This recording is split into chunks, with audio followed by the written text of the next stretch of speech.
혹시 어제 밤새고 그러진 않으셨죠? 예, 졸릴까봐.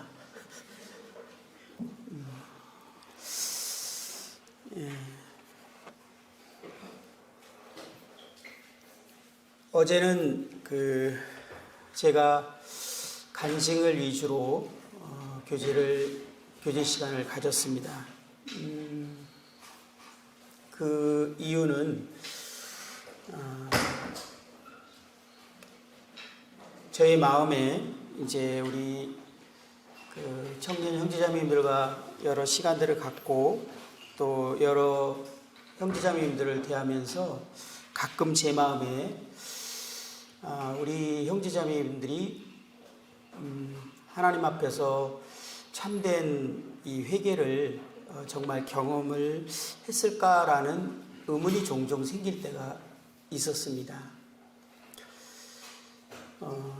구원에 있어서도 이 부분은 정말 중요한 부분이라고 생각이 들었고, 또 구원받은 이후에 우리가 경건의 능력이 없는 그 이유 중에 하나가 또 그 경건의 능력을 회복하는 하나님의 방법이 우리가 어쩌면 참된 회개를 통해서 다시 하나님과 관계가 회복되는 이러한 경험들을 통해서 이것이 중요함을 개인적으로는 생각하고 있었던 바였고요. 그래서 어제는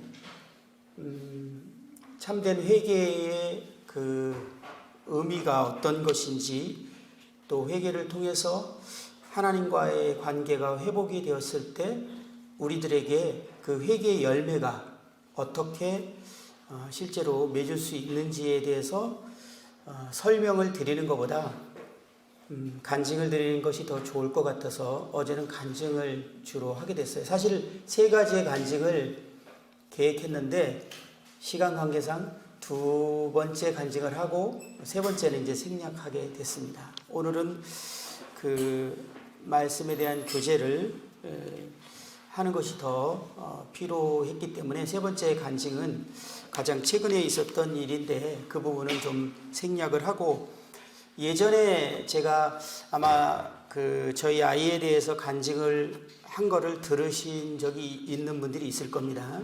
그때는 제가 그 간증의 내용의 주제 자체를 하나님과 관계의 중요성이라는 개념으로 교제를 했고, 어제는 같은 내용이었지만 성령께서 저의 마음 가운데 역사하셔서 참된 회개가 일어나는 이 과정과 참된 회개를 통해서 하나님과의 관계가 회복되어지고, 그랬을 때 저의 삶 가운데서 다시 경건의 능력이 이제 나타나게 되는 그 포커스를 두고 간증을 하려고 한 차례 더 하게 된 것입니다.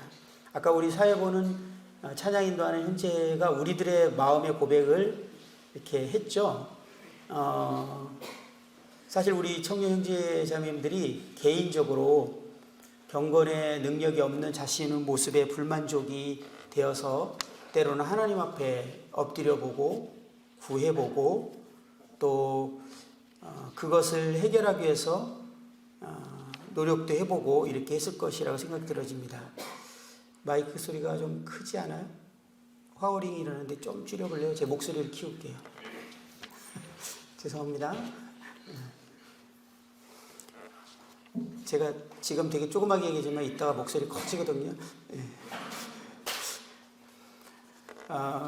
그런 경험들을 제가 왜 안 해봤겠습니까? 그런데 그런 많은 시간들을 통해서 제가 정말 저의 삶이 회복되어지고 또 저의 삶이 이렇게 달라지고 이러한 것들을 사실 거의 경험하지 못했던 것 같습니다.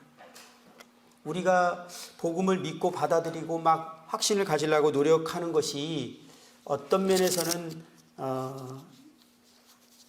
우리 자신이 신념으로 그것을 계속 하려고 하기 때문에 내가 믿는 것 같은데 그 경건의 능력이 안 나타나고 변화가 없고, 그래서 어떤 경우에는 여러 차례 다시 믿음을 확인하기 위해서 복음을 듣고 또 마음에 더 와닿았을 때 구원의 확신을 가졌는데 또 삶의 변화가 없고, 이런 문제들을 반복해오는 고통도 또 마찬가지의 문제입니다. 그리고 구원받았다고 하는데 그 뒤에 이어서도 우리의 삶이 능력이 없고 계속 그 반복되는 이 담들하게 어렴풋이 서로는 느끼지만 솔직히 나의 진짜의 모습을 다 드러낼 수 없을 만큼 우리의 이제 문제가 있는 모습들, 이런 것들을 사실 반복하는 문제도 사실은 이 돌아서라는 이 회개와 깊이 연관이 있는 영역인데, 어떤 면에서 이 부분에 대해서 좀 막연하고 분명하게 이렇게 인식하지 못하는 영역들이나 경험하지 못하는 영역들이 있지 않을까라는 생각을 제가 많이 하게 돼서 저의 얘기를 하게 된 것입니다. 정말 그 참된 생명을 얻는 회개를 통해서 이제 복음을 다시 제가 깨닫게 됐을 때 성령님이 내 안에 오시고 새로운 생명이 내 안에 오시면서 저는 말의 표현이 부족합니다. 1월달과 11월달은 너무나 달랐어요. 그런데 1월달부터 11월달 되기 전까지 제가 구원 안 받았다는 의심을 저는 한 번도 한 적이 없습니다. 그 참 희한하죠? 저는 의심하지 않았어요. 그리고 구원받았다라는 기쁨을 가지고 1년을 그렇게 노력을 했습니다. 구원받은 사람답게 살려고. 그런데 처절한 실패를 통해서 정말 혼란스러웠습니다. 성령께서 저에게 역사하셨을 때 저의 진정한 모습이 조명되었고, 그것을 통해서 제가 뭐 의지적으로 회개하려고 노력했던 것이 아니죠. 제 마음에 회개가 일어났습니다. 그리고 하나님 앞에 엎드러졌을 때 이 복음이 다시 정리가 쭉 되면서 그 순간 제 마음에 자유가 찾아왔습니다. 자유가 찾아왔다고 하지만 성령님이 오셨습니다. 새로운 생명이 저에게 임했어요. 정말 달랐습니다. 분명히 달랐고 너무나 달랐고 많이 달랐습니다.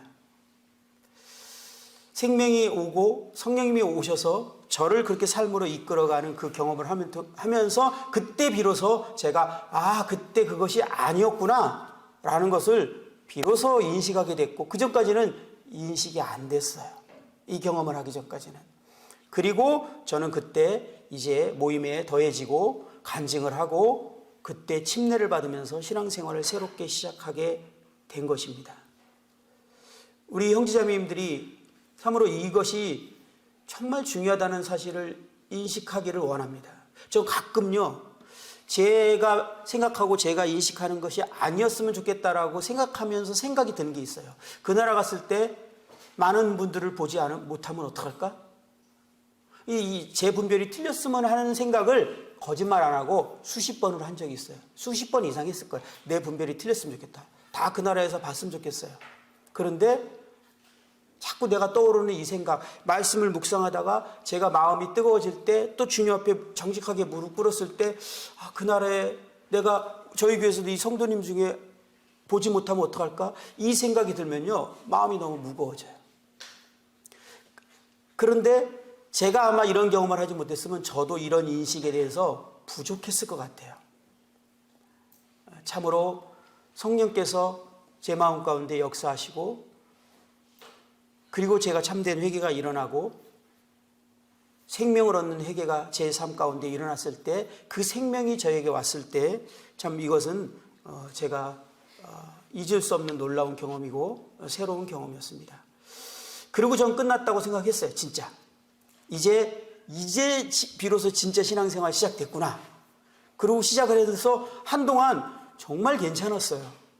너무 좋았어요. 야, 이게 진짜지. 그래서 내 생애를 온통 주님께 다 드려도 하나도 아깝지 않았고요. 제가 그때 막 고백한 게, 주님, 제가 평생, 그 당시에는요, 화장실 청소하는 그 직업이 지금처럼 그 수세시 아니고 이렇게 푸는 거였어요. 그러니까 진짜 그 누구든지 하지 않으려는 직업이었는데, 제가 평생 그 직업을 해더라도 괜찮겠다고 주님께 막 고백을 했어요. 그렇게 살아도 괜찮겠는 거예요. 제가 정말 주님을 만났다는 것, 구원받았다는 걸로 충분했고요. 그러면서 그렇게 고백하면서 살았는데 저의 삶에 이제 이 경건의 능력이 점점 잃어가면서 저에겐 또 다른 충격이 이제 시작된 것이죠. 경건의 능력이 저에게서 사라져가고 있는 것을 느끼는데 어떻게 해결이 안 되는 거예요, 이 문제가. 상당히 긴 시간이 흐르고 그 사이에 제가 얼마나 많은 그 노력과 방법들과 애를 쓰고 말 못할 마음고생들을 했겠습니까? 그런데 해결할 수가 없었어요.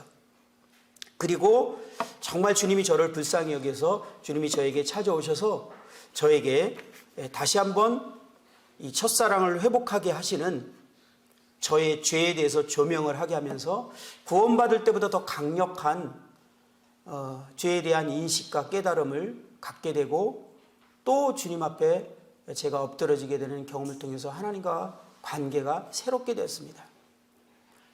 정말 달랐어요. 그토록 원했던 그 갈급했던 삶이 안 되었는데 이 삶이 내 안에서 다시 시작이 되었어요. 정말 그렇게 순종이 안 되던 순종이 제 인생의 가장 중요한 덕목이 됐어요. 주님이 말씀하시면 그것이 무엇일지라도 어떤 대가를 치르더라도 그것을 하고자 하는 그 강한 열망이 저를 정말 이끌어가는 능력이 됐어요. 경건의 능력이죠. 거기에 죽음이 혹시 나에게 닥치면 어떨까 하는데 그것이 두렵지 않았어요. 그리고 주님을 뜻을 행하고 주님을 위해서 따라가는 것이 그것이 어떤 대가를 치르는 걸지라도 그것에 대해서 가고 싶었어요. 주님이 싫어하는 것이고 하나님이 싫어하는 것이라면 정말 어떤 손해를 보고 피해를 볼지라도 멈추고 싶었고 그러한 생각조차도 하고 싶지 않은 강한 열망과 그런 소원이 제 마음에 다시 회복됐어요. 제가 이렇게 표현하는 것은 과장된 표현을 하는 것이 아니라 진짜 제 마음에 이것이 다시 일어나요. 그러면서 그동안 잠깐 어떤 저의 그런 이렇게 모습들이 나타난 것은 진정한 이 회복이 되어지지 않았다라는 것을 또 그 경험을 통해서 알게 되면서 첫사랑을 회복하라는 주님께서 그렇게 많은 일들을 하고 있는 에베소 교회에 첫사랑을 회복하라고 하는 그 강한 도전을 하신 이유를 그때 또 인식하게 되었습니다. 그리고 저의 삶에서 또 한 차례의 어려움을 겪게 되고서 또 다시 하나님 앞에 엎드러지게 되는 그런 과정들을 긴 시간 지나고 또 저에게 하는 과정들이 있었습니다. 그 과정을 통해서 두 차례의 과정을 통해서 주님이 저에게 보여주셨던 그 내용들에 대해서 오늘은 좀 교제를 하고자 합니다. 죄송한데 제가 이렇게 볼 수 있는 시계 누구 있으시면 하나 좀 앞에다 놓고 시계가 저게 멈췄어요. 그래서 제가 볼 수 있는 시계를 하나만 앞에 갖다 주시면 감사하겠습니다. 네, 고맙습니다.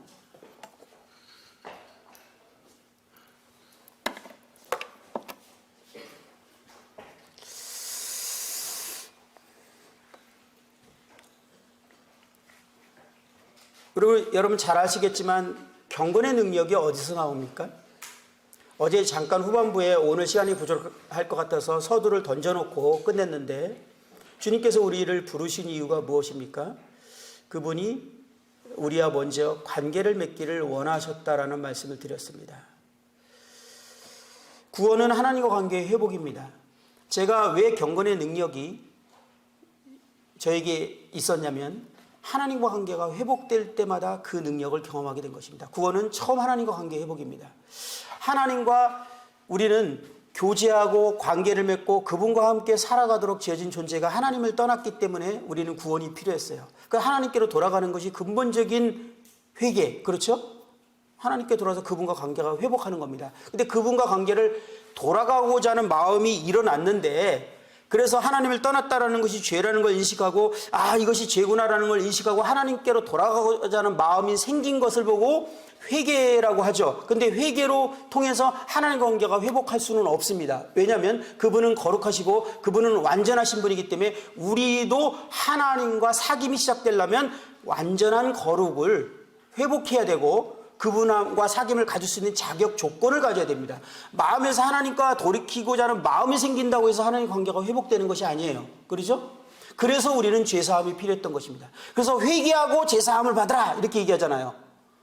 회개하고 복음을 믿으라 이렇게 얘기하잖아요. 왜? 죄사함, 복음을 통해서 우리는 하나님과 사귐을 가질 수 있는 조건을 갖추게 됩니다. 근데 그 전제 조건은 우리가 하나님께로 돌아가고자 하는 그 마음이 일어나는 것이 중요한 것이죠.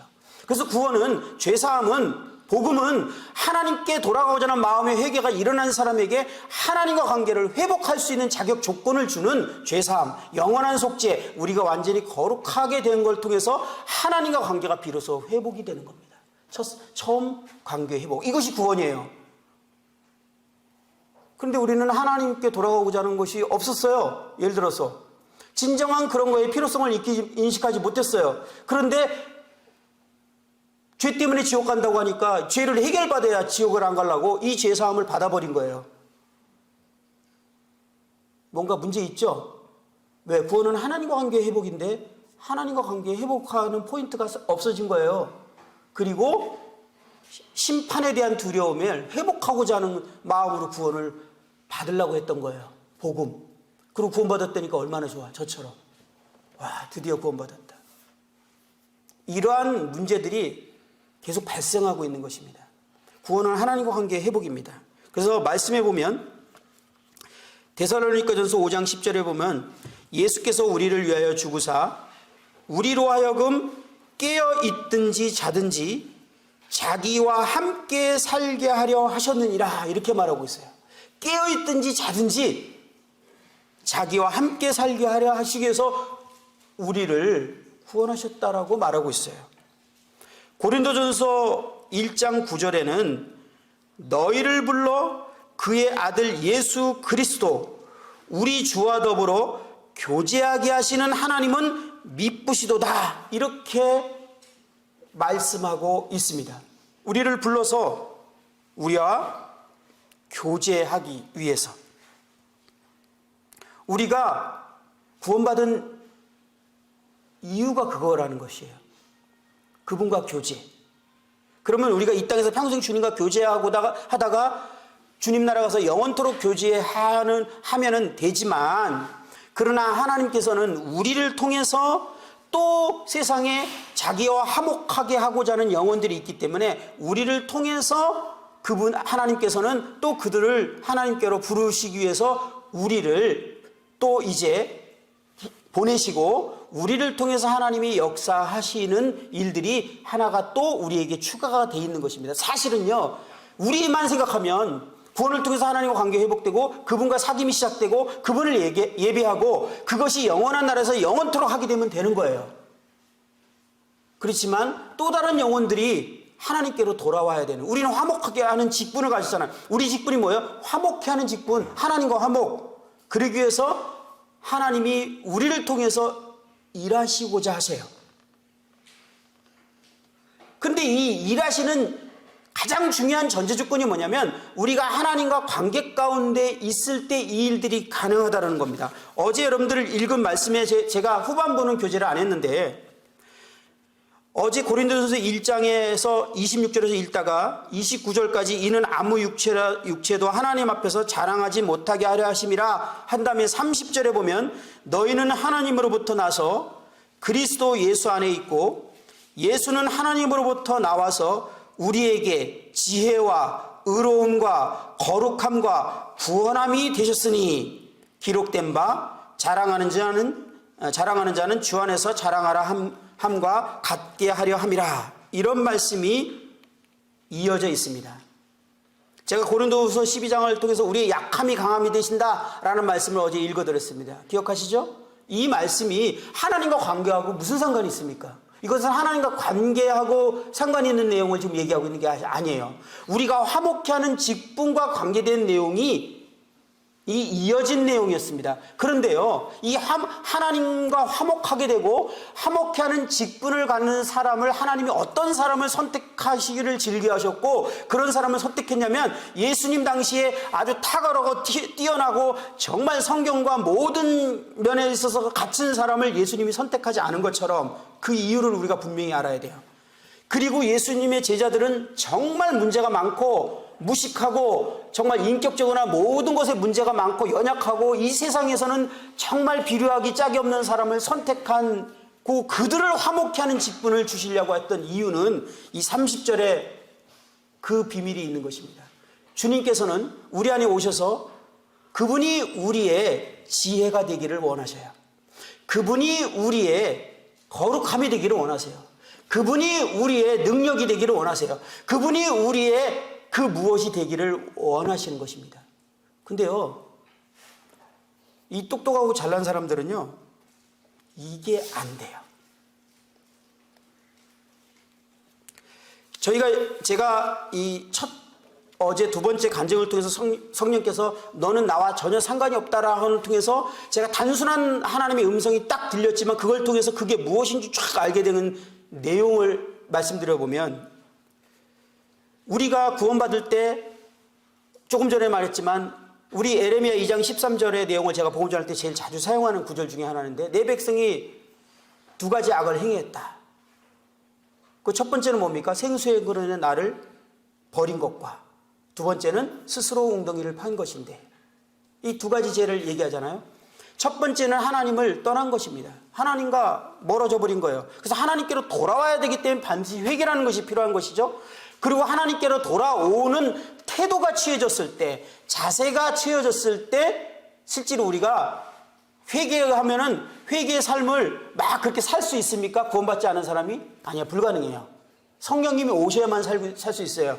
그래서 1세대 형제님들이 잠깐 갔다 오면 1세대 형제님들은 기성교회에서 막 복음을 듣고, 저 같은 경우는 복음을 듣고 그러니까 말씀을 듣고 율법적으로 막 어떻게 살아야 되는 내용을 막 듣다 보니까 하나님이 정말 살아계신 것 같고 그분에 대해서 어떻게 태도를 가져야겠다라는 마음의 자세가 일어나는 날이 있어요. 기도하던 중에 또는 막 말씀 듣던 중에 혼자 그러면서 회개가 일어났어요.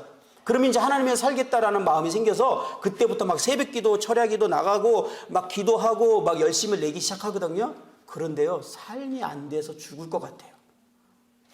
안 살아져요. 못 살아요. 죄를 못 이기겠어. 그렇게 경건한 삶이 제가 1월 달에 그렇게 마음을 먹고 막 하려고 해도 안 된 것처럼 안 됩니다. 왜 안 되죠? 마음으로부터 회개는 일어났는데 그렇게 살게 할 능력인 성령님이 안 오신 거예요. 사라지지가 않은 거예요. 그러던 형제님들이 갑자기 모임의 형제님이나 선교사를 만나서 영원한 속죄를 딱 들은 거예요. 그러니까 회개의 삶에서 그렇게 살고자 했는데 그 능력이 없었던 그 능력이 복음을 통해서 성령님이 딱 오시니까 동전의 양면처럼 딱 맞아 떨어진 거예요. 그러니까 내가 그렇게 살고자 했던 그 삶이 새 생명과 성령에 의해서 사라지는 걸 보고 사람들이 와, 복음 들으니까 저렇게 변했네? 이렇게 말한 거예요. 복음을 들어서 저렇게 변한 것 같죠? 그 전에 있었던 거예요, 조건이. 사실은. 근데 저와 여러분들이 이런 상황을 경험 못 해보는 거예요. 그래도 성령을 통해서 하나님께 대한 회개가 일어나는 것이 이제 필요한데요. 그래서 하나님께로 돌아가고자 하는 태도에 대해서 그런 성령님의 역사가 우리 안에 일어나는 것이 필요합니다. 그 다음에 복음을 들으면서 이제 그 주님이 우리 안에 오게 되는 건데요. 여기서 죄를 보면 하나님을 떠난 것이다 라고 말하고 있고, 두 번째는 스스로 웅덩이를 판 것이다 라고 말할 때 스스로 웅덩이를 판 것에 대해서 포인트를 잘 이해하셔야 돼요. 하나님을 떠난 거는 이해하시죠? 하나님께 불순종해서 거절해서 사단을 선택했어요. 떠난 거예요. 우리는 떠난 상태에서 태어났어요. 근데 두 번째 문제, 우리는 태어나면서부터 떠나서 태어났기 때문에 이거에 대해서는 그냥 인정하시면 돼요. 근데 두 번째는 스스로 웅덩이를 판 것이라는 것이, 이게 무슨 뜻이죠? 하나님을 떠나서 또는 하나님이 없이 태어나게 되면, 아담이 하나님을 떠난 다음에 즉시 생긴 문제는 결핍이 생긴 거예요. 아담이 하나님을 딱 떠나자마자 즉시 생긴 증상이 뭐죠? 평안이 깨졌어요. 두려움이 왔다니까요. 문제가 온 거예요. 이게요, 단순한 문제가 아니에요. 우리 오늘날의 가장 심각한 문제가 뭐죠? 육체의 병일까요? 아니에요. 정서적인 병이에요. 이게 아담이 처음으로 경험을 해버린 거예요. 하나님 딱 떠나는 순간 두려움이 밀려왔어요. 한 번도 경험하지도 않았고 경험할 필요도 없던 정서적인 문제가 와버린 거예요. 그래서 나무에 숨었잖아요. 오늘날 왜 이렇게 우리가 정서적인 문제가 생겨요? 하나님 떠난 결핍이에요. 그리고 그것만 생겼을까요?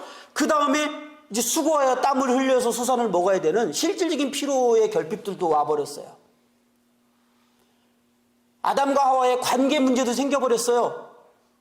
자기가 다스리도록 주어진 짐승들이 이제는 아담의 말을 순종하거나 그렇지 않는 여러 가지의 문제들이 다 생겨버렸어요. 하나님을 떠난 다음에 인간의 삶은 모든 문제와 결핍들이 생겼어요. 이 문제를 그냥 놔두지 못하고 사람들이 이것을 해결하고자 이제 노력을 시작한 것이 스스로 엉덩이를 팠다라는 개념이에요. 결핍이 생겼으니까 불안하고 마음이 정서가 안 되는데 뭔가 정서를 찾아야 되잖아. 그죠? 불안하니까. 여러분들이 불안할 때 제일 자주 찾는 정서가 뭐죠? 제일 많은 프로테이저가 게임인 거예요. 게임을 하는 동안 안정됐다고 착각을 하는 거예요. 그때 두렵거나 불안하지 않거든. 그리고 뭔가 쾌락을 찾는 거예요. 술을 먹거나 담배를 피거나 뭐 이런 행동들을 하는 거예요. 성적인 어떤 행동들을 하는 거예요. 그 순간은 뭔가 채워지는 듯 해요. 근데 그것이 딱 끝나고 나면 공허함이 더 밀려오죠. 그죠? 반복되는 이제 문제예요. 이래서 중독이 되는 거예요. 이게 결핍에 대한 반응하는 증상인데, 여기서 이제 중요한 포인트는 이것이 모든 인간들의 죄의 본성이 돼버렸다는 거예요. 아담의 생명이 그냥 본성이 돼버렸다는 거예요. 그래서 세상 모든 사람들은 하나님을 떠나려는 그냥 성향을 갖게 돼버렸다는 거예요. 그래서 로마서의 말씀의 3장에 있는 것처럼 의인은 얼마니 하나도 없으며 하나님을 찾는 사람도 없고 아예 없어요. 단 한 명도 존재하지 않아요. 이거 그냥 인간의 본성이야.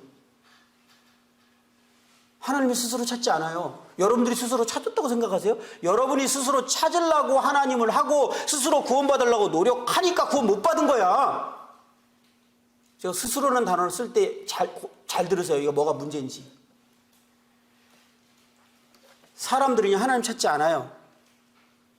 그래서 이스라엘 사람들도 끊임없이 하나님을 떠나서 우상을 섬기려고 했던 거예요. 아니 같은 신이면 하나님 섬기지 왜 우상을 도대체 찾는지 저는 성경을 처음 읽을 때 이해할 수 없었어요. 어쩔 때는 화가 났어요. 이 사람들 진짜 답답하다. 나 같으면 안 그럴 텐데. 이렇게 하나님이 사랑해 주시고 보호해주고 지켜주는데 굳이 또 그냥 산당에서 그냥 다른 신을 섬기고 왜 이러나. 근데 이게 본성이 됐다는 거예요. 죄악된 본성. 그래서 하나님 떠나는 거예요. 그냥. 그런데 여기서 끝난 게 아니에요. 그 다음에 스스로 웅덩이를 파는 것이 본성이 됐다는 거예요. 그러니까 하나님을 찾지 않고 우상을 찾고 하나님을 떠난 상태에서, 그래서 로마서 1장에 하나님을 마음에 두기 싫어하며 이렇게 시작되잖아요. 하나님의 진노가 나타나 하나님이 진노하셨다라는 거예요. 근데 그 내용을 쭉 읽어보면 결국 결론이 어디로 가냐면 하나님 마음 두기 싫어했다는 거예요. 사람들이. 그래서 나타난 증상에 대해서 쭉 설명하고 있잖아요. 이것은 사형에 해당된다. 모든 사람이 그렇다는 거예요. 모든 사람의 본성이에요. 이것이. 근데 왜 지금 구원 안 받은 사람 본성을 얘기해요? 아시죠? 제가 왜 얘기한지. 이것이 구원받은 사람한테는 죄악된 본성이 육신으로 자리 잡고 있는 거예요. 우리에게 구원받으면 사라진 거예요? 아니요. 우리의 육신이 바로 그 죄악된 본성이에요. 그러니까 우리 안에 하나님을 떠나려는 성향이, 강력한 성향이 우리 안에 있다는 거예요. 그래서 새로운 생명, 하나님을 찾고 하나님을 추구하려는 새로운 생명과 그것을 도우려는 성령님과 이 죄악된 본성이 우리 안에서 전쟁이 시작된 거야. 그래서 갈라디아에 말하는 육체의 속력과 성령의 속력이 서로 싸운다는 거예요. 우리 안에 전쟁이 일어난 거예요. 끊임없는 전쟁. 하나님을 떠나려는 성향. 그래서 우리가 이 영적인 전쟁을 인식하고 전쟁하지 않고 있으면 어떻게 되냐? 어떻게 되는 거예요? 정복되는 거예요. 어떻게 전쟁 안 하고 그냥 가만히 있고 일상생활을 하고 있고 교회 왔다 갔다 하면 여러분, 제가 좀 과한 표현할게요. 100% 하나님 떠나서 살고 있는 거예요, 그냥. 근데 그게 한 달, 두 달, 1년, 2년, 3년 지나면서 경건의 능력을 잃어버리는 거예요. 내가 하나님 떠난 지 오래됐는데도 인식 안 하는 거예요. 왜? 하나님 떠난 증상이 뭐라고요? 순종이 안 돼. 구원받았을 때 그냥 형님들이 말씀하시면 예 알겠습니다 그러고 뻘떡뻘떡 이러고 팍팍 움직이는데, 제가 좀 요새 바쁘고 뭐 기도 좀 해볼게요 그러고, 형제님 뭐 벌써 한참 하나님과 멀어졌는데, 그렇게 생각 안 하고 형제님이 무리한 걸 좀 얘기한 거야. 내가 말하는 건 정당성 있다고 생각해. 지금 그렇게 해석하면 안 돼요, 이 증상을. 내가 하나님과 한참 지금 멀어진 거야. 그리고 그전에는 그냥 다 천사 같던 지체가 왜 이렇게 받아들이기 어려워? 용납하라는데 용납이 안 돼. 용납하려니까 너무 힘들어. 심지어는 막 용서가 안 되고, 막 이 증상이 일어나면 교회 할 때 그냥 하나님께 기도하고 도움 구하고 와야 돼. 그런데 또 미워. 지금 무슨 증상이 일어난 거예요? 하나님과 정말 완전히 멀어져서 하나님과 아무 관계없는 삶을 살고 있는데, 그 증상은 별개로 생각하는 거야. 나 교회 열심히 나오고 있고 섬기고 있거든. 지금 제 얘기하는 거예요. 하나님 멀어졌거든요, 지금. 왜? 영적 전쟁 안 했거든.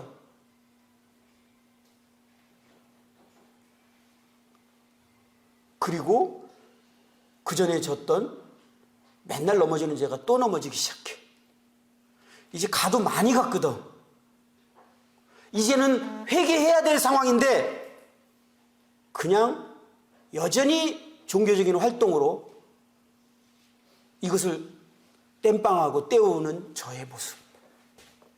그때 주님이 조명한 모습이에요. 지금 제가 설명하는 건 다. 이걸로 대체하고 있는. 제가 활동하지 말라는 것이 아닙니다. 그것은 바른 열매로 나왔어야 되는데, 아니요, 이것은 쓴 열매인 거예요.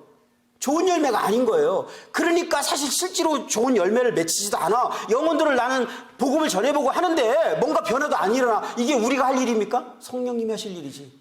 그런데도 내가 준비가 부족하나 보다 준비 쪽으로 가. 또 제가 계속 그랬던 거예요. 너무 오랜 시간 동안. 하나님이 얼마나 답답하셨으면, 하나님이 얼마나 내가 답답했으면 저를 이렇게까지 해서 이 문제를 깨닫게 하셨을까요? 여기서 두 번째 문제가 더 심각한 문제예요.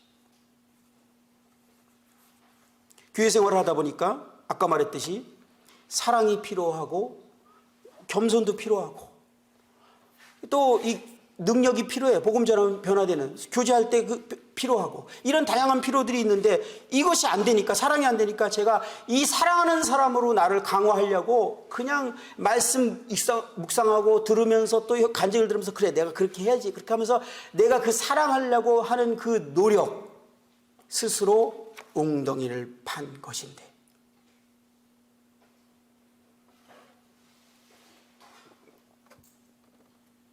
겸손하려는 하는 노력, 거룩하려는 노력. 그런데 이 말씀을 통해서 우리가, 주님이 뭐라고 하십니까? 내가 너의 거룩이다. 내가 너의 겸손이다. 너가 하나님을 떠났기 때문에 지금 겸손 안 되는 거다. 네가 하나님을 떠났기 때문에 사랑이 안 되는 것이다. 그렇기 때문에 나와 교제하자. 나에게 돌아와서 나와 사귀자. 그러면 내가 너의 사랑이 될 것이고 내가 너의 겸손이 될 것이다 라고 말씀하고 계신 거예요.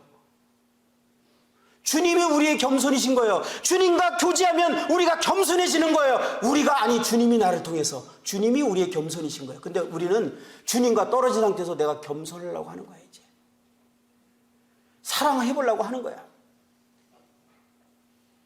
이게 문제가 아니라, 제가 단어를 분명히 씁니다. 이거는 문제가 아니라 악인 거예요. 악.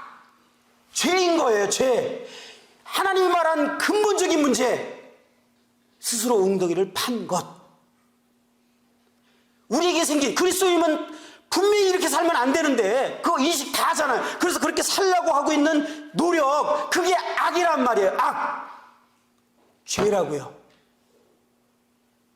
왜? 회개하지 않고 하나님께로 돌아오지 않고 그분과 사귐 가운데서 나아가는 우리의 능력이 아닌, 그분이 나의 온유가 되고 그분이 나의 겸손이 되고 그분이 나의 지혜가 돼야 되는데 내가 지혜롭게 하려고 하는 거야. 우리 젊은이들이 자주 실수하는 거예요. 제가 젊었을 때 이 실수했던 거예요. 제가 25살에 구원받고 나서 그 30대 초반 될 때까지 계속 이렇게 달렸던 거예요. 그냥 안 되면 더 노력해요. 저는 저를 강화하려고 했어요. 내가 뭔가 부족한 겁니다. 저의 부족함이 보이면 하나님을 떠났기 때문에 생긴 결핍인데, 하나님은 나를 원래 약하기 때문에 선택했고, 바보 같기 때문에 선택했고, 무식했기 때문에 선택했고, 아무것도 할 수 없는 사람이기 때문에 선택했는데, 제 아내가 증인이에요. 저는 너무나 별 볼 일 없는 사람이었어요. 제 아내가 저를 선택한 이후 옛날에 얘기한 거 혹시 기억하십니까? 저 남자 선택하면 평생 속 안 썩일 것 같아서 선택했어요. 저를. 얼마나 착하기만 하고 별 볼 일 없는지. 제가 그만큼 얌전하고 조용하고 아무것도 할 줄 모르는 사람. 앞에 서면 다리가 후들걸려서 쓰지도 못할 정도로 내성적인 사람이었어요. 진짜 제가 그래요. 근데 하나님은 저를 선택했어요. 왜? 하나님이 저를 통해서 그분이 사시기에 좋은 조건을 가졌거든. 근데 저는 그 조건을 무시해버렸어요. 부족한 저를 강화하고 싶었어요. 주님이 저한테 오더만 내리시면 제가 그 오더를 행하고 싶었어요. 그냥 주님 뜻을. 스스로 저는 주님처럼 되고 싶었어요. 무단한 노력을 했고 처절한 노력을 했고 제가 안 해본 건 별로 없을 것 같아요. 근데 저는 여지없이 무너지기 시작해요.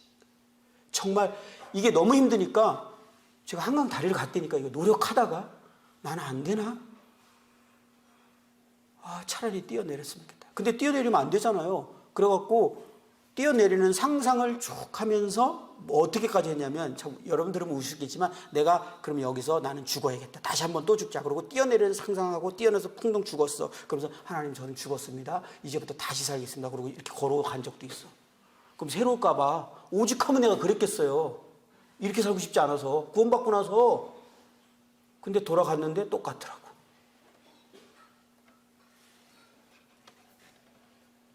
똑같았어요.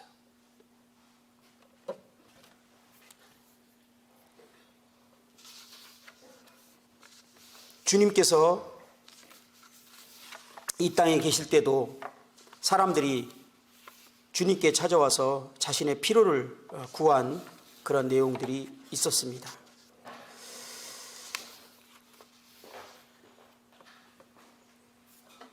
요한복음 6장에 보면은 주님께서 오병이의 기적을 벌이시고 사람들이 그냥 많은 사람들이 먹게 되고 그러니까 사람들이 예수님께 일생의 피로들을 이분만 따라다니면 해결되겠구나. 그래서 그분을 따라왔어요.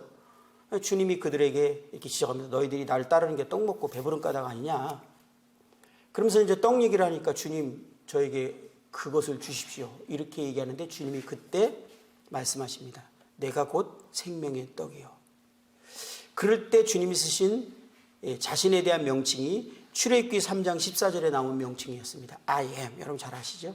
이 I am이라는 하나님께서 모세에게 처음으로 자신의 이름을 소개했던 그 나는 스스로 있는 자다라는 말의 의미가 나는 너가 필요하는 그 무엇이다 라는 의미의 이름 뜻이었어요. 나는 너가 필요하는 그 무엇이다. 이게 완성된 문장이 아니에요. 그래서 모세에게 모세에게 알릴 뿐만 아니라 이스라엘 백성들에게 내 이름을 알려주라고 이렇게 얘기하시는 장면이 나옵니다. 그들에게 내 이름을 알려줘라.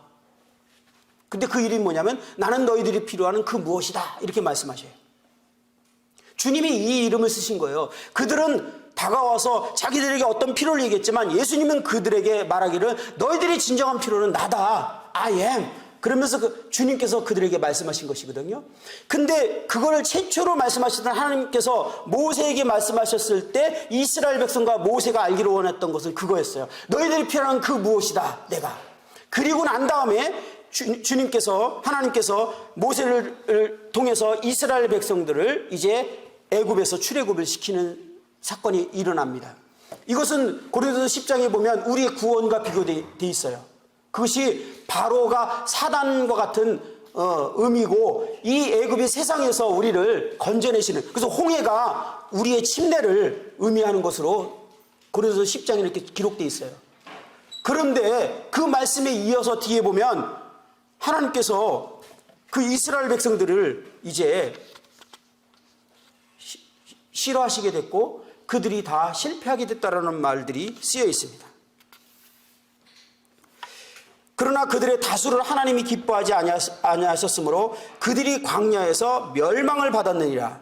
그들에게 일어난 이런 일은 본보기가 되고 또한 말세를 만난 우리를 깨우치기 위하여 기록되었느니라 라고 이렇게 말씀하시면서 그 내용들이 쭉 기록되어 있습니다. 왜 이런 말씀들이 기록됐고 여기서 우리에게 깨우치고자 하는 것이 무엇이었습니까?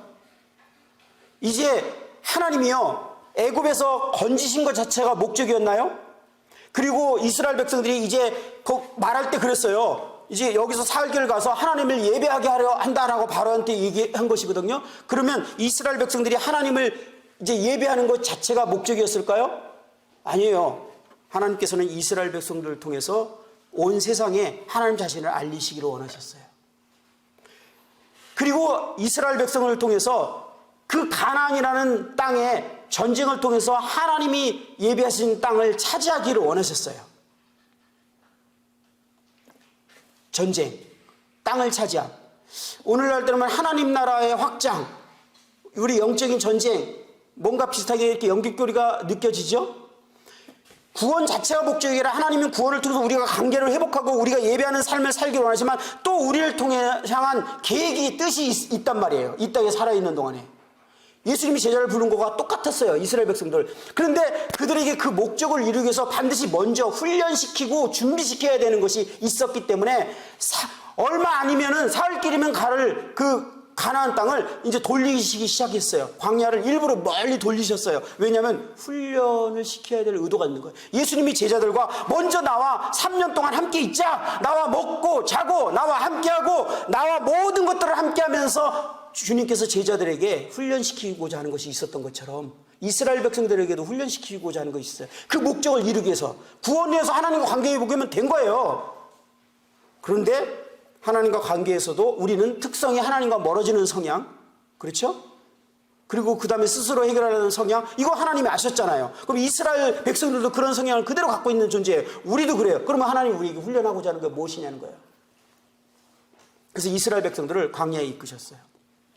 그리고 실제로 하나님이 어떤 하나님이신지를 제자들이 예수님을 보고 그 죽은 자를 살리고 앉은 병을 고치고 그 말씀을 통해서 사람 그 능력들을 제자들이 본 것처럼 이스라엘 백성들도 하나님을 따르면서 구름 기둥과 불 기둥을 인하면서 홍해가 갈라지고 그 다음에 물이 먹을 게 없는데 바위가 갈라져서 물이 나오고 이거 있을 수도 없는 일이 벌어진 거예요. 그리고 먹을 게 없는데 하늘에서 만나가 내렸어.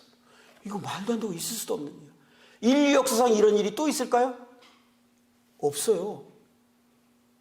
하나님이 자신을 그들에게 내가 너의 필요라는 사실, 내가 너의 전부라는 사실을 보여주시기 시작했어요.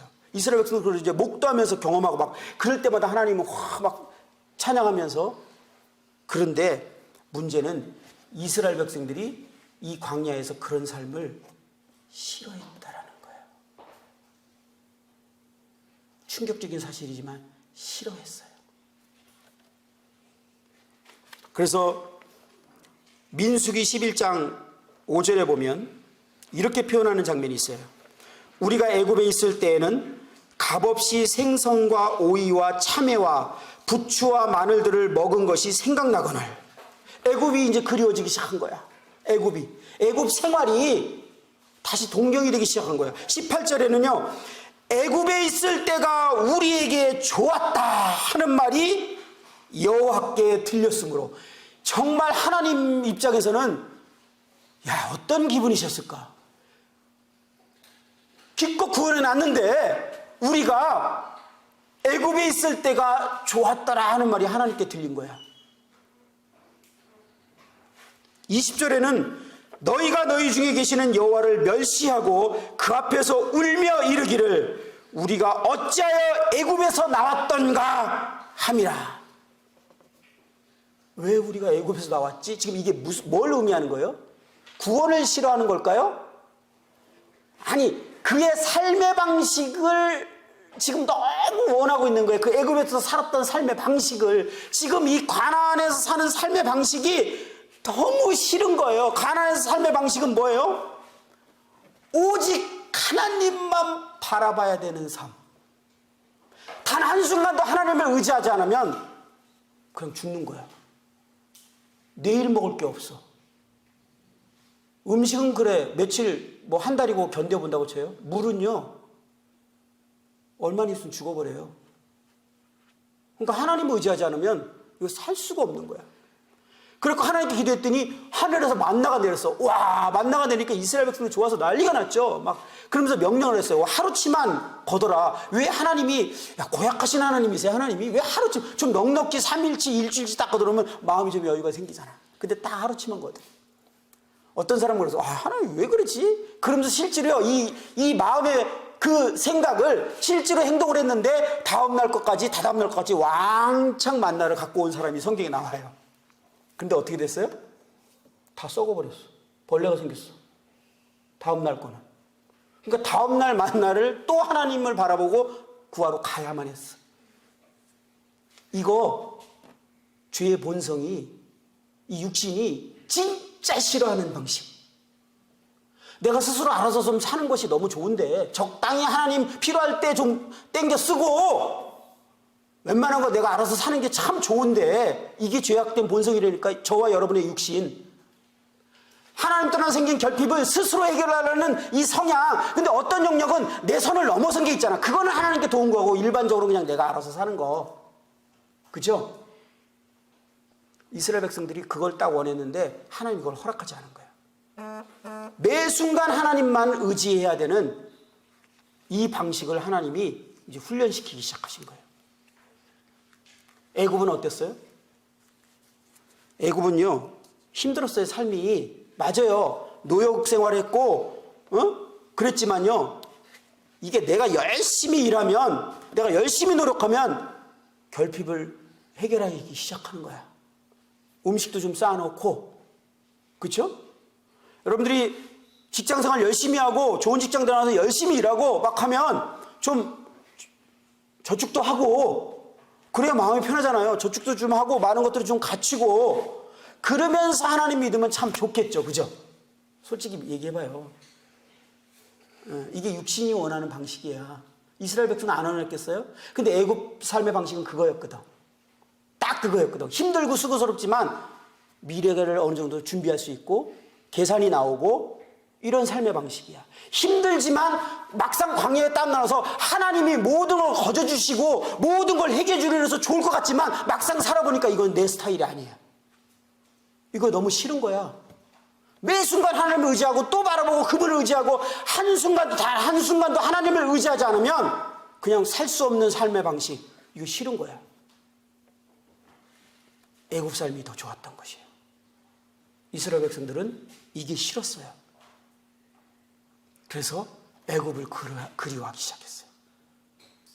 하나님이 이들에게 훈련시키고자 하는 것이 무엇이었다고요? 하나님이 내가 필요한 전부다. 그분이 내가 원하는 바로 그것이다. 그래서 그분과 하루하루 동행하고 그분과 사귐 가운데 살아갈 때 내가 필요한 그 모든 것들이 그분을 통해서 실제로 열매를 맺는 것인데 우리는 그것을 좋아하지 않는 거예요. 스스로 이 결핍들과 문제들을 해결하려고 하는 성향과 죄악된 본성이 우리 안에 자리를 잡고 있다는 거예요. 제가요 교회에서 섬김에 필요한 모든 자원들, 그 다음에 주님께 기도했죠. 주님께 도움을 구했어요. 근데 주님이 도와주기를 원했고 정말 저는 내가 이 모든 것들을 스스로 결핍을 해결하는 위해서 정말 최선을 다한 노력들을 이제 교회를 섬기기 위해서 하기 시작했어요. 또 저의 필요들을. 그러면서 저는 하나님과 멀어지고 있었는데 하나님을 원하지 않았으니까. 그러면서 그 증상이 나왔는데 그게 증상이 뭐예요? 경건의 능력이 사라진 것이죠. 죄가 이겨지지 않고 사랑할 능력이 없고 진정한 용서와 이런 것들이 되어지지 않고 겸손의 삶이 되어지지 않고 실제로 저에게 정말 아름다운 열매가 맺어지지 않는데 그거는 제가 부족해서 제가 저의 삶을 더 강화해서 해결할 수 있는 문제라고 여기고 저는 저를 더 강화하기 위해서 노력을 하기 시작했습니다. 그러면서 저는 하나님과 점점 더 멀어졌어요. 저는 사실 잘 몰랐어요. 하나님 저를 사랑하셨기 때문에 이제 저를 다루셔야만 했습니다.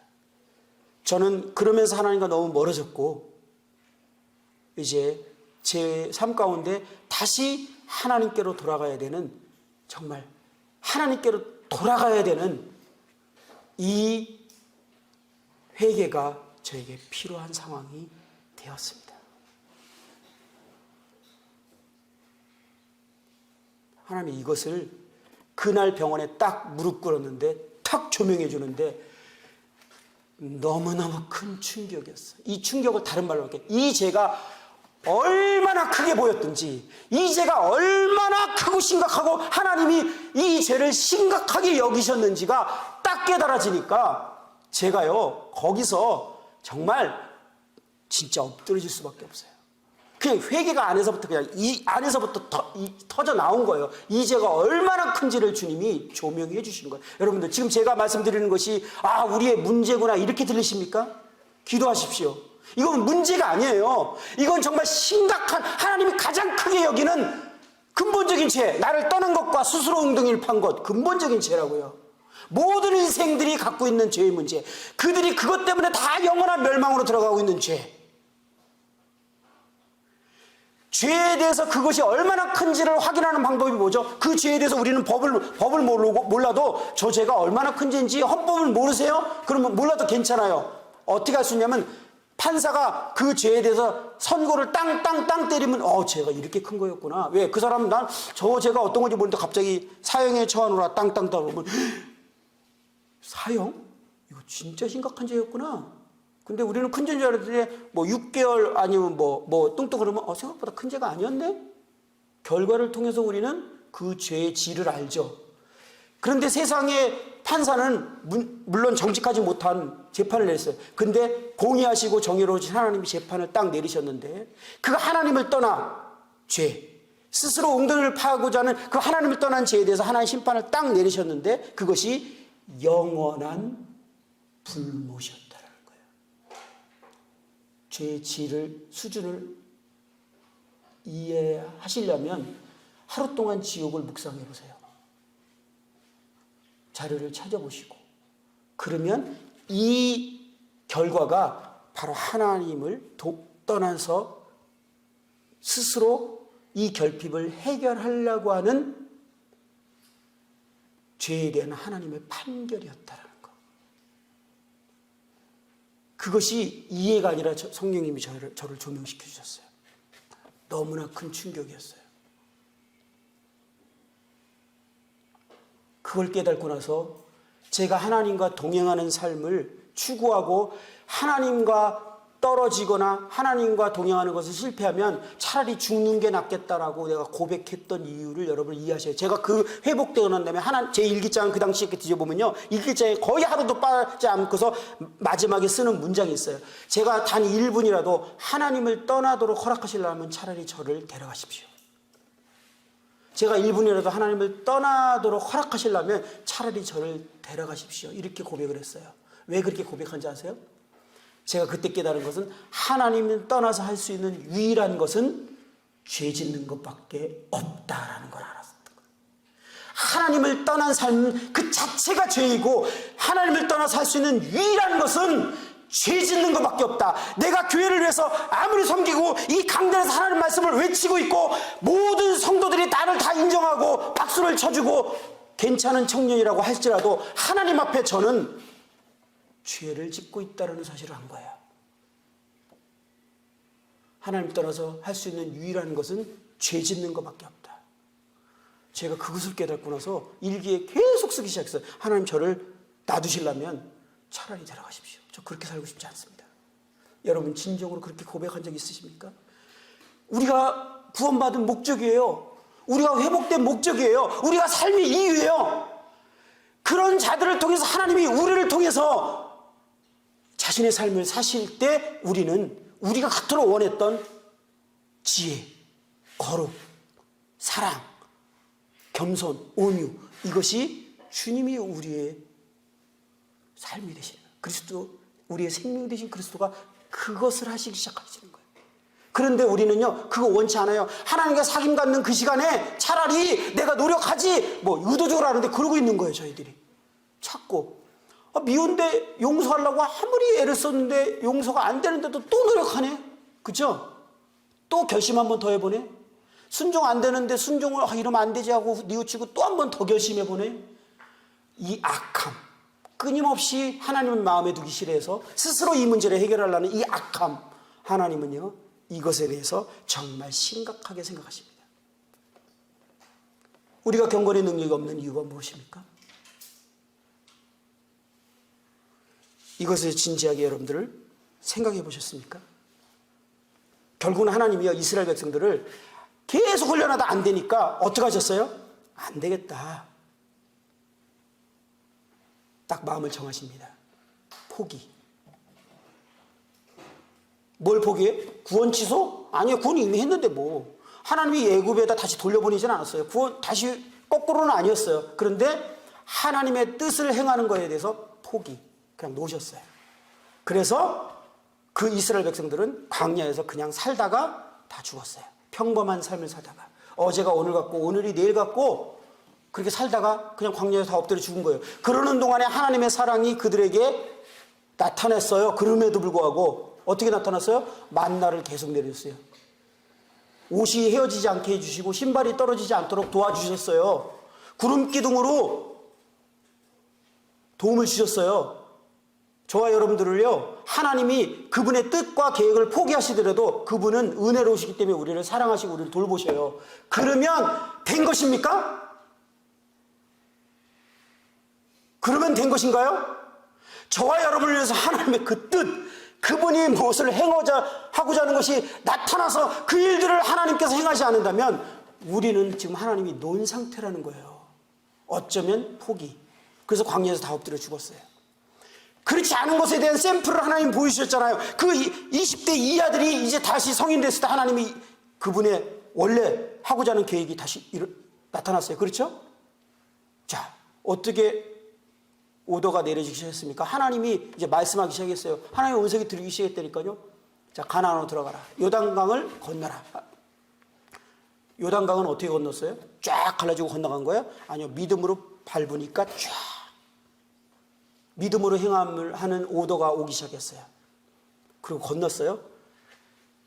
이제 가나안 땅을 정복하기 위한 첫 전쟁이 시작됐는데 여리고성 도저히 이길 수 없을 것 같은 여리고성이 딱 앞에 있는데 하나님께서 어떻게 오더를 내릴지 물었더니 여리고성을 돌래.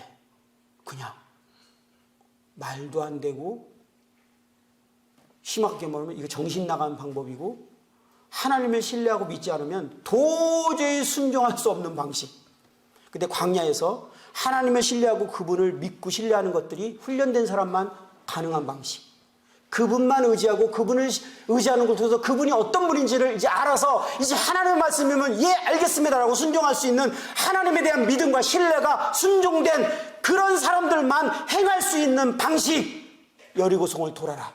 근데 20세 이하 그들이요 정신 나간 사람처럼 돌았어요. 그대로. 그런데 그게 무너지네. 정복했어요.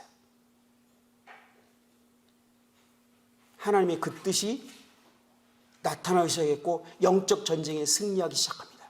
노량물을 차지하기 시작해요. 우리에게 뭐죠? 노량물? 구원 얻는 영혼들이 돌아오기 시작해요.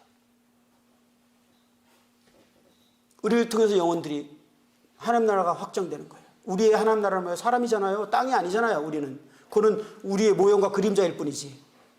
사람들이 확장되기 시작합니다. 우리를 통해서 내 주변에 있는 친구들, 영혼들 원하지만 뭐 능력이 없어. 뭐 어떻게 꿈쩍도 말도 안 먹히는 것 같아. 뭐 어떻게. 그런데 뭐 어떻게 될지 모르겠어. 그러니까 맨날 소영길 형님한테 가서 물어보겠지. 어떻게 하면 좋아요? 방법 맨날 물어보겠죠. 근데 들어도 잘 모르겠고 해봐도 안 돼. 그게 뭐가 문제예요? 경건의 능력을 상실한 거잖아요. 근데 그 하나님의 방법을 이스라엘 백성들이 순종했는데 그게 무너지기 시작했어.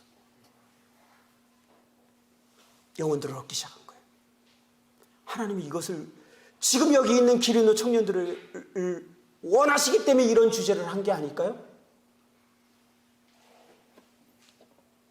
이것을 하나님이 지금 원하시는 거 아닙니까? 여러분들에게? 저는 형님에게 회개라는 단어를 떴을 때 이 외에는 다른 게 생각나지 않는 거예요. 아무리 기도해보고 다른 걸 전하고 싶었는데 이거 외에는 생각이 나질 않아요. 그래서 그냥 하나님 앞에 인정하고 이 말씀을 준비하기 시작했어요. 여러분들에게 원하시는 건 아닐까요? 하나님 지금 뭐로 원하십니까? 저와 여러분들의 삶에 이러한 것이 없다면 우리에게 지금 필요한 것이 무엇입니까? 이 죄를 회개하셔야 됩니다. 돌이켜야 됩니다. 여전히 내 노력과 내 애씀으로 이 문제를 해결하려고 하는 것들은요, 정말 하나님의 방법이 아닙니다. 하나님 앞에 엎드려 주시기 바랍니다. 하나님이 우리의 두 번째 문제와 연결됐는데, 하나님이 정말 이 지금까지 말씀드린 건 우리가 하나님을 멀어지게 하는 것이고 여전히 하나님을 떠나서 스스로 행동하는 것이지만, 성경에는 하나님이 우리를 거절하시고 하나님이 우리를 멀리하시는 이 죄가 있어요. 이제 내가 세 번째 간증을 통해서 이 내용을 교절하는데 간증을 생략했습니다. 그건 뭐냐면, 하나님께서 야고보서 4장 6절에 보면 하나님이 교만한 자를 물리치시고 겸손한 자에게 은혜를 주신다 하였느니라, 이렇게 말씀하셨어요. 그런즉 너희는 하나님께 복종할지어다. 잠언 16장 5절에 보면 무릇 마음이 교만한 자를 여호와께서 미워하시나니, 하나님이 교만한 자를요 거절하신대요. 미워하신대요. 그리고 누가복음 16장 15절에 보면 사람 중에 높임을 받는 그것은 하나님 앞에 미움을 받는 것이니 라고 말하고 있습니다. 잠언 6장 16절에 보면 여호와께서 미워하시는 것 곧 그 마음에 싫어하는 것이 67가지니, 하나님이 정말 싫어하는 죄가 있어요. 하나님 마음에 미워하는 게 있어요. 첫 번째가 어떻게 시작되죠? 곧 교만한 눈과, 첫 번째로 뽑아요. 하나님이 정말 싫어하는 것, 하나님 미워하시는 것, 하나님 거절하시는 것.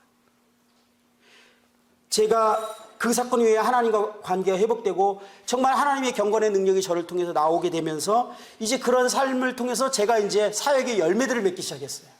부흥이 시작됐어요. 여러 가지 열매를 맺기 시작했는데 어느 순간 저에게 이제 문제인식이 오기 시작했어요. 궁금해졌어요. 제가 왜 이런 증상이 나한테 오지? 뭐지?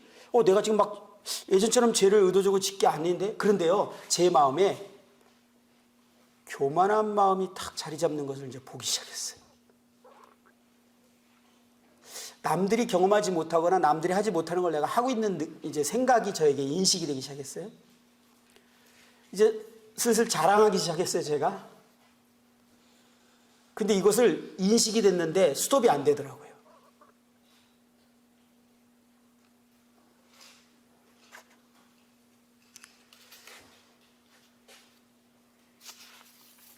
하나님께서 왜 이 죄를 왜 이렇게 싫어하셨는가? 그 주님이 이 부분에 대해서 쭉 조명하시면서 제가 정말 주님 앞에 또 엎드려질 수밖에 없었어요. 이 죄에 대해서는 우리가 이해를 위해서 마태복음 11장 28절부터 30절 내용으로 읽으면서 말씀을 드리면 우리가 금방 이해할 것 같은데, 우리가 너무나 잘 알고 있는 수고하고 무거운 짐진 자들아 다 내게로 오라. 내가 너희를 쉬게 하리라. 나는 마음이 온유하고 겸손하니 나의 멍에를 메고 내게 배우라. 그리하면 너의 마음이 힘을 얻으리니 이는 내 멍에는 쉽고 내 짐은 가벼움이라 하시니라. 이 말씀을 통해서 주님께서 이제 저에게 이 죄에 대한 조명을 분명하게 이제 보여주셨어요.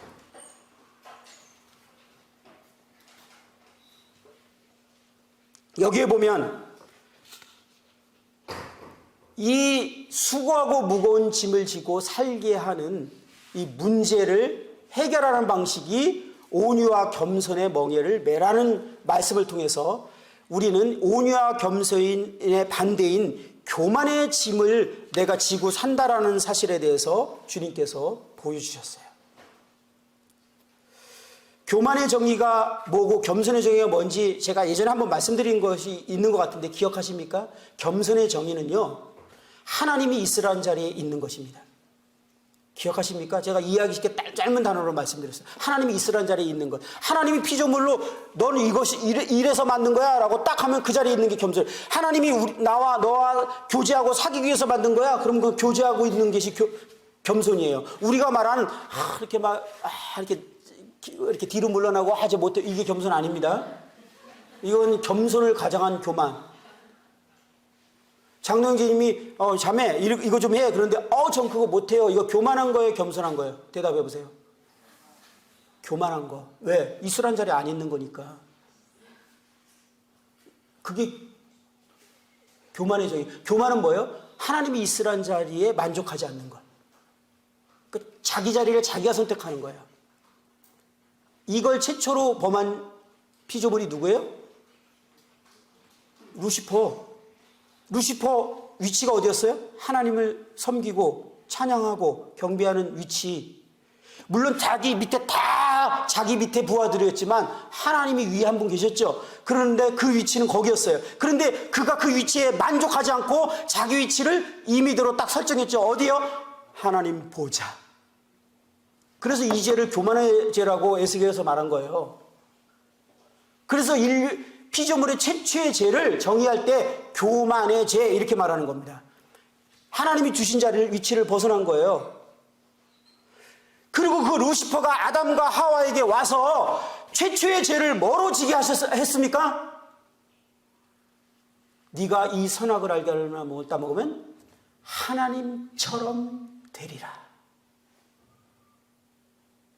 아담과 하와가 그걸 왜 따먹었다고요? 자기 위치에 만족하지 못하고 똑같이 하나님 자리에 앉으려고 했던 거예요. 교만이 들어온 거예요.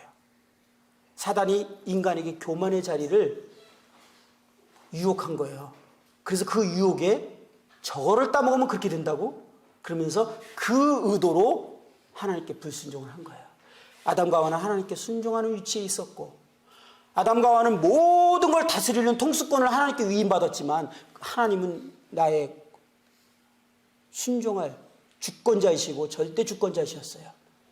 그런데 그 자리를 이제 동급으로 자기를 놓게 교만의 죄, 하나님 자리에 앉고자 했단 말이에요.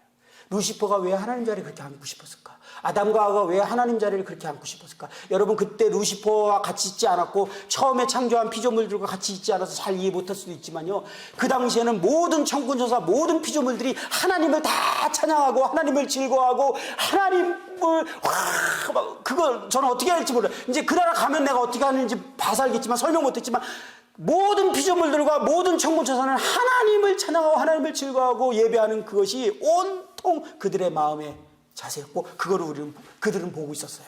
루시퍼가 그거 보세요. 근데 그거 받고 싶었던 거야. 그거 하나님 자리에 앉으면 내가 그런 대상이 되는 거야. 아담과 하와도 그걸 알았어요. 그 당시에 모든 짐승과 피조물들은 하나님을 찬양했어요. 자기조차도. 근데 자기가 그 자리에 앉은 거야. 제가 그 죄를 무슨 죄라고 했어요? 예배 받으려고 하는 그 예배받는 위치, 인간이 그걸 탐했다면 루시퍼처럼. 근데 예배라는, 오늘도 우리 찬양 시간 가졌잖아요. 찬양이란 말은 기독교 용어예요. 일반적인 사람 용어는 뭐라고요? 기억 안 나세요? 칭찬. 찬양은 칭찬이란 뜻이에요. 경배는 뭐예요? 존경받고 인정받는 거. 그 성경적인 용어와 그냥 일반적인 사람들의 용어의 차이일 뿐이에요. 같은 개념이에요.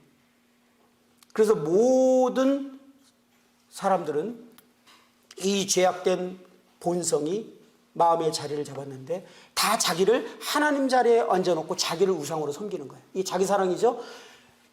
디모데후서 말세에 고통하는 때가 이르면서 오늘날 특징에서 첫 번째 죄가 뭐예요? 2절부터 시작되는 단어, 자기를 사랑하며.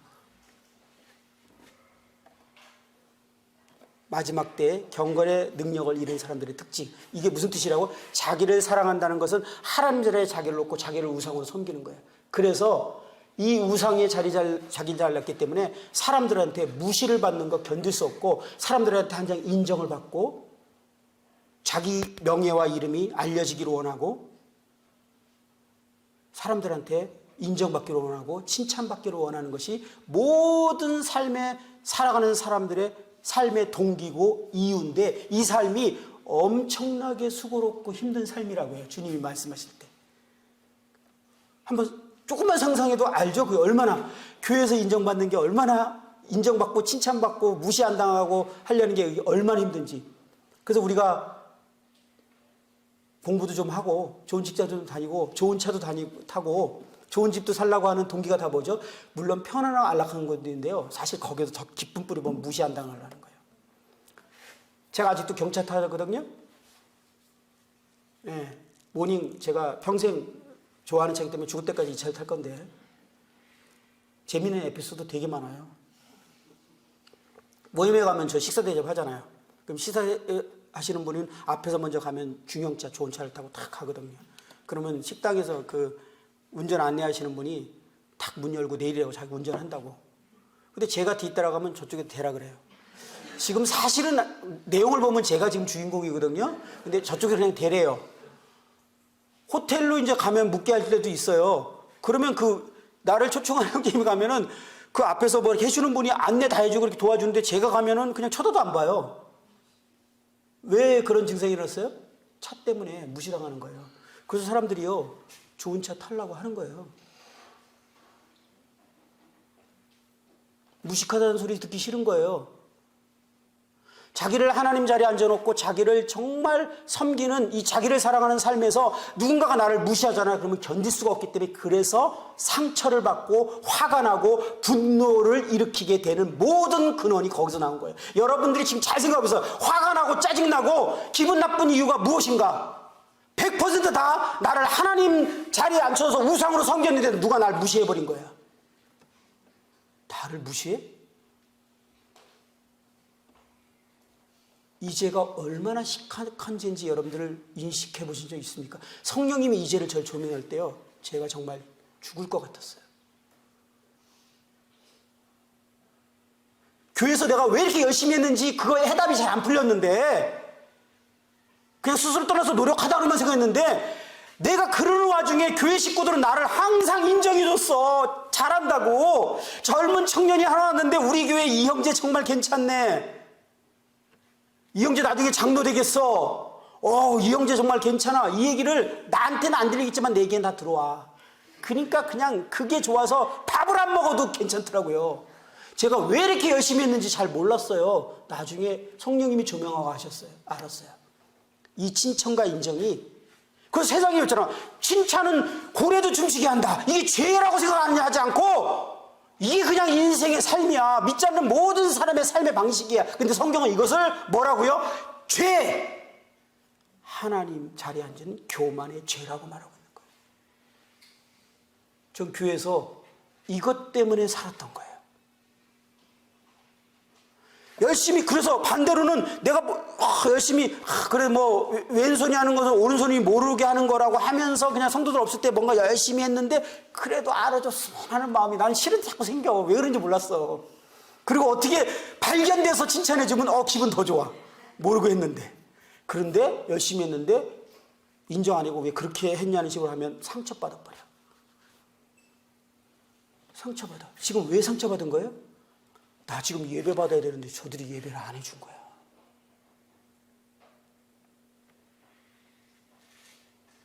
인정받지 못해서 받은 사람. 그래서 자존감이 낮아진 이유가 뭐예요? 저는 태어나부터 여러분 보지만 키가 작죠. 키가 작아요. 그때도 평균 키가 작았어요. 성격도 소심했어요. 그런데 우리 집이 가난하다 보니까 공부도 제대로 못해서 공부도 잘 못했어요. 그러니까 뭐가 내세울 게 하나도 없으니까 항상 다른 사람한테 밀리니까 제가 자존감이 낮아졌어요. 자존감이 낮아졌다라는 것은 두 가지 증상으로 나타나요. 삐뚤어진 성격으로 나타나거나 착한 증상으로 나타나요. 우리 교회에서 여기서 착한 사람 있으세요? 그분의 특징이 자존감이 낮은 거예요. 그거 난 좋다고 생각했어. 근데 그게 하나님 자리에 앉지 못하니까 나타난 증상. 그리고 자존감 높은 애 있죠? 어려서부터 칭찬받았어요. 잘한다고 부모님이 그렇게 해줬거나 뭔가 잘해. 그러니까 뭐든지 하면 될 것 같아. 그리고 제가 하겠습니다 이런 사람 있죠. 그걸 우리 왜 그런 지성이 있어요? 항상 예배 받았거든. 그게 익숙한 거야. 자신감 있는 거야. 온통 그냥 삶 자체가 제가 다시 한번 말할까요? 우리가 하나님 없이 할 수 있는 유일한 건 죄 짓는 것밖에 없어요. 그냥 그게 우리의 삶의 방식인 거야. 근데 그게 구원받기 전에 세상에 그러다가 교회로 끌어들여서 교회에서 또 그러고 있는 거예요. 이 하나님 나라, 하나님이 통치하시고 그분이 영광 받으시고 그분이 예배 받으셔야 될 이 교회, 내 주일마다 만찬 앞에 놓고 주님을 예배한다고 고백하지만 내 인생의 삶의 방식은 온통 내가 예배 받으려는 삶. 이걸 하나님이요 고통스럽게 보고 계신 거예요. 구약에 더 이상 이제 나한테 예배드리면 내가 그 짐승을 예배드리는 거 내가 냄새도 맡기 싫다고 말씀하시는 하나님이 오늘날 우리에게 말씀하고 싶지 않겠어요? 온통 하나님의 영광을 다 차지하고 있는 우리의 삶. 근데 예배를 드리고 있어. 말은 또 그럴듯해요. 제가 찬양인도 해봐서 잘 알아요. 형제 뭐라 그러는 거 아니에요? 찬양이 좋아하면 뭔가 어디 영적인 미사 다 해. 차라리 안 하면 하나님 괜찮으셨을 것 같아 지금. 근데 그걸 듣는 하나님은 얼마나 고통스러웠을까. 그랬을까요? 정말 제발 너나 그 내 보좌에서 좀 내려와라. 저는요 그 인식이 안 된 거예요. 그런데 증상은 나타났어요. 경건의 능력이 없어요. 안 돼요. 죄가 이기질 않아요. 사랑의 능력이 없어요. 하나님에서 내 생애를 드리고자 하는 그러한 열정이 사라졌어요. 그런데 원인을 못 잡는 거예요. 그리고 여전히 이루고 있는 거예요. 왜? 주님이 이것을 조명했을 때 제가 거꾸러질 수밖에 없어요. 하나님 자리에 앉은 사람 특징이 또 뭐예요? 하나님이 통치하시고 주권자라고 그랬잖아요. 그 자기 마음대로 하고 싶은 본능이 있어요. 인간은 다. 왜? 하나님 자리에 앉았어요. 그러니까 내 뜻대로 다 하고 싶어. 교회에서 내 뜻대로 안 되면 짜증이 나. 청년부는 이래야 되는데, 소그룹은 이래야 되는데, 교회는 이래야 되는데, 그러면서 막 말씀으로 이렇게 막 분별하는 것처럼 얘기하는데, 그게 다 하나님 자리에서 나온 증상이라니까. 말씀으로 그럴듯하게, 죄송합니다. 사기치지 마세요. 제가 그렇게 사기쳤거든. 나도 속았거든. 나한테까지도 사기쳤거든. 그거요, 내가 하나님 자리에 앉았기 때문에 나온 증상이에요.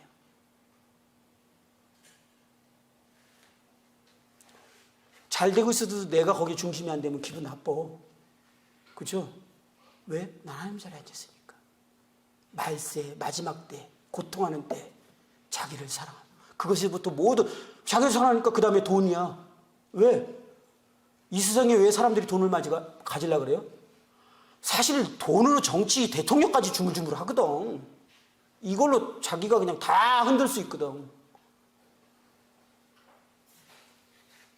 그래서 사람들이 무시 안 받으려고 자기 뜻대로 하고 싶어서 돈이 그래서 옛날에 울산에 가면 현대자동차를 뭐라고 표현했어요? 여러분이 뭐죠? 우리 때 현대왕국 그랬어요. 그리고 정종 회장은 왕. 그분이 왕이었어. 그분이 말 딱 떨어지면 뭐든지 다 움직여요.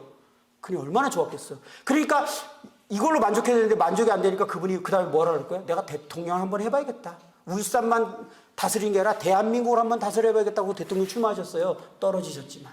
그게 우리예요. 그게 우리야. 우리 교회에서 내가 제일 정말 한번 날고 뛰어봐야겠다. 은사 개발 또 인정받아봐야겠다. 그러면서 자기를 강화하기 시작하는. 이게 죄였어.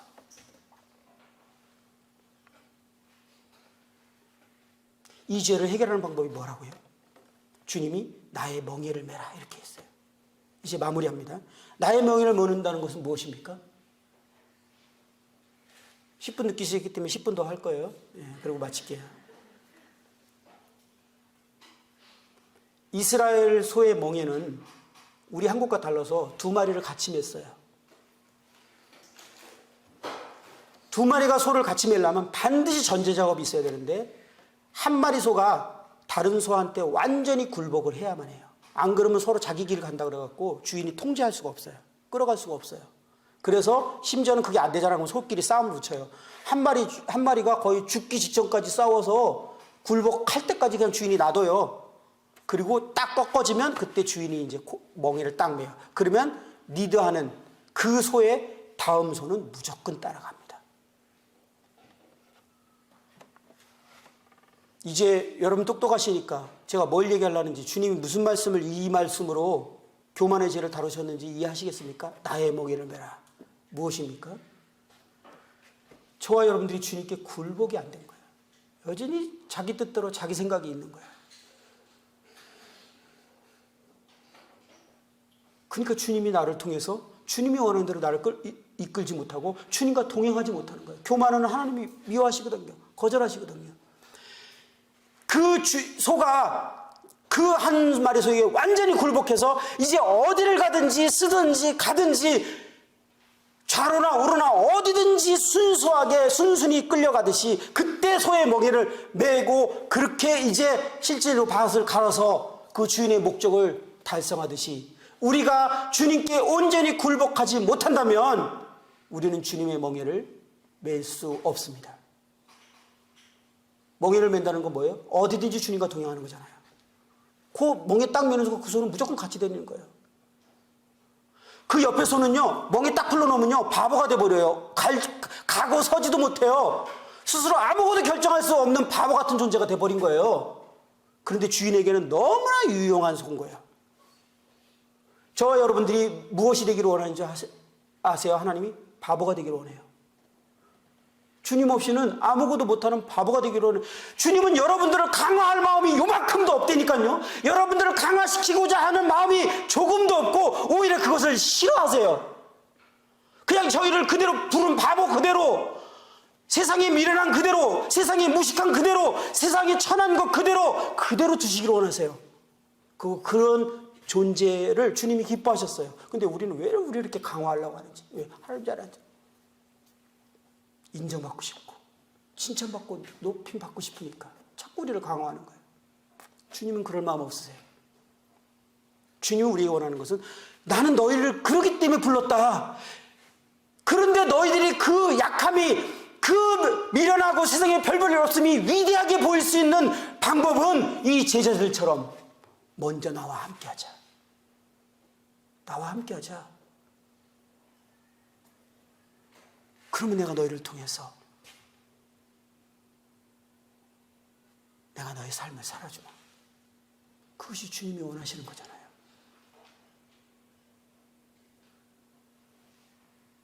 이것이 하나님이 우리를 부르신 목적이고 우리를 창조한 목적인데 우리가 이것을 거절해버린 거예요. 하나님을 떠난 지가 언젠지도 모를 만큼 내 삶의 경건의 능력은 사라졌어요. 그럼에도 불구하고 우리는 하나님께 굴복하기 싫어하는 이 육신의 철자. 근데 여러분들 이해하고 계시죠? 이 육신은요, 진정한 내가 아니에요. 이게 진정한 나라면 어쩔 수 없지, 여기서. 저는 예전에요, 그렇게 삶을 살면 안 되는 것에서 우리는 어쩔 수 없이 결국은 죄를 못 이기나 봅니다. 그리고 우리는 어차피 그렇게 살 수밖에 없는 겁니다. 그러면 되게 겸손한 고백이고 아멘이라는 고백인 줄 알았어요.